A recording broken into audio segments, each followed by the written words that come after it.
Assalamu alaikum everyone. Welcome back to our podcast. You are watching Edu Mentor and I'm your host Faraz Ayub. मेरे साथ मौजूद हैं तौफीक अहमद साहब.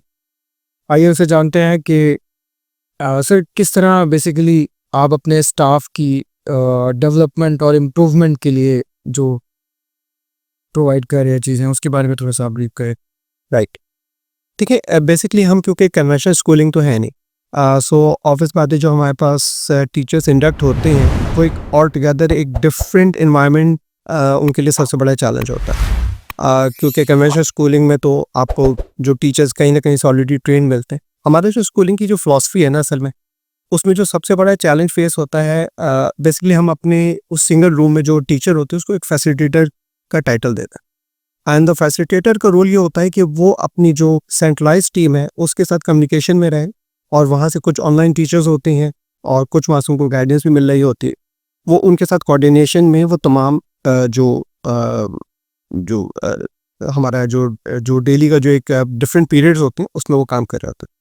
So number one, जो सबसे बहुत इंपॉर्टेंट चीज़ है उन टीचर्स की ट्रेनिंग के लिए वो ये कि उनको सबसे पहले तो, जिसको हम अपनी एक थ्योरी कहते हैं कि लर्निंग से पहले अनलर्न करना. ठीक है, वो अनलर्न करना इसलिए ज़रूरी है क्योंकि अगर वो टीचर अनलर्न नहीं करेगा तो वो तो एक रिवायती अंदाज में वही कन्वेंशनल तरीके से पढ़ाएगा. तो पहले उनको हम अनलर्न कराते हैं और उनको बताते हैं कि देखें, आपने बच्चों को जो पढ़ाना है वो एक रूटीन सेट के. नंबर टू, जो बेसिकली कम्युनिकेशन है हमारी जो सेंट्रलाइज टीम के साथ, वो बहुत क्लोजली कोऑर्डिनेटेड होनी चाहिए, क्योंकि वो टीचर्स मुस्तकिल, यानी कि वो जो फैसिलिटेटर ऑन द कैंपस वो मुस्तकिल मॉनिटर हो रही है. सो जब वो मॉनिटरिंग उसकी हो रही है थ्रू कैमरा, तो हमारी जो ऑनलाइन जो सेंट्रलाइज टीम है वो तो उसकी तमाम खामियों को भी देख रही है, तो वो एक कंटिन्यूस इम्प्रूवमेंट है.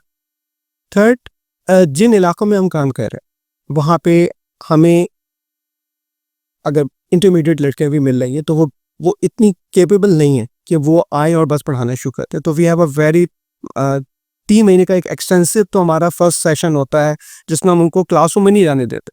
रादर ये कि वो हमारी जो सेंट्रलाइज टीम है उनके साथ 3 मंथ्स की एक एक्सटेंसिव ट्रेनिंग लेती हैं.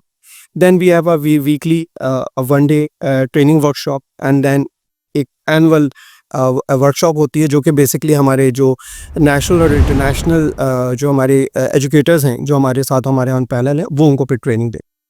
देन क्योंकि हम डिजिटल लर्निंग पे भी हैं, सो हमें पता है कि हमारे उसने लैपटॉप पे सॉफ्टवेयर को कैसे यूज़ करना है, मोबाइल पे कैसे सॉफ्टवेयर को यूज़ करना है, तो वो एक डिजिटली उसकी लर्निंग है.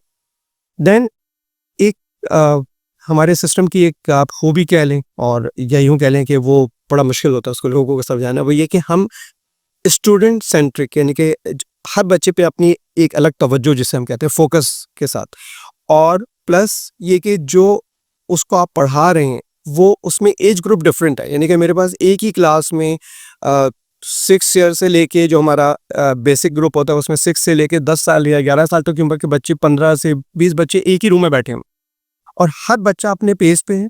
उसका मेंटल लेवल डिफरेंट है, उसको पढ़ा डिफरेंट है. यानी कि फॉर एग्जांपल एक बच्चा 6 साल का हो सकता है, आप उसको बहुत ही बेसिक इंग्लिश पढ़ा रहे हो, और एक बच्चा ग्रेड 5 का, उसको आप एडवांस इंग्लिश पढ़ा रहे हो, ये मैथ्स का है. सो वो जो एक फैसिलिटेटर का रोल है ना वो बहुत डायनामिक हो जाता है. तो वो जब डायनामिक हो जाता है तो फिर यकीनी सी बात है कि आपकी ट्रेनिंग भी उसी लेवल की होनी चाहिए. सो ये वो हमारे कुछ स्पेसिफिक एरियाज हैं जिनकी वजह से हमें टीचर्स पे बहुत एक्सटेंसिव ट्रेनिंग. अच्छा, देन हमें से अक्सर लोग इस चीज़ को वो कह देते हैं कि आप आप क्यों पढ़ा रहे हैं. हमें से अक्सर कहा होता है कि जी वो मुझे अपनी फैमिली को सपोर्ट करना है इसलिए मैं पढ़ाने आ गया. कुछ कोई होता है जी मुझे कुछ एक्सपीरियंस चाहिए मैं इसलिए पढ़ाने आ गया. तो हम कहते हैं नहीं यार, इनको आप साइड पे कहते हैं. अगर आपको सेंस ऑफ फुलफिलमेंट नहीं है कि मैंने कुछ डिलीवर किया, कुछ मैंने अपनी कम्युनिटी के लिए, क्योंकि हम उस टीचर को ये कहते हैं कि आप बेसिकली आप अपनी ही कम्युनिटी के लिए करें, क्योंकि आप इसी गली मोहल्ले की हैं, ठीक है, आप इसी नेबरहुड की हैं. अगर आपने अपनी कम्युनिटी के लिए नहीं सोचा है तो फिर बाकी चीज़ें सेकेंडरी.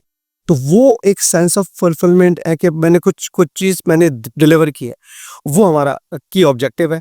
और उसमें हम right from the starting from facility से लेके फिर हम अपने सेंट्रलाइज टीम और जो हमारे फिर बैक अपना जो हमारी की मैनेजमेंट टीम है, उन सब का हमारा एक ही मोटिव है कि आप कुछ डिलीवर अगर कर रहे हैं कम्युनिटी के लिए, ये सेंस ऑफ आपका है और ये आपकी अगर प्राइड भी है, सो दैट मीन्स के, तो यही हमारी ट्रेनिंग इस तमाम फिलॉसफी किया गया अराउंड जो है वो चलती है। Thank you very much sir for an amazing answer. Obviously इस दुनिया में आने का जो मकसद है वो यही है कि आप इंसानियत के लिए और अपनी कम्युनिटी ख़ास तौर पर उनके लिए आप सोचें। सो EDLS कन्वेंशनल जो स्कूल्स हैं उनसे हटकर इसीलिए भी है क्योंकि इनका जो स्टाफ स्ट्रक्चर है वो थोड़ा डिफरेंट है।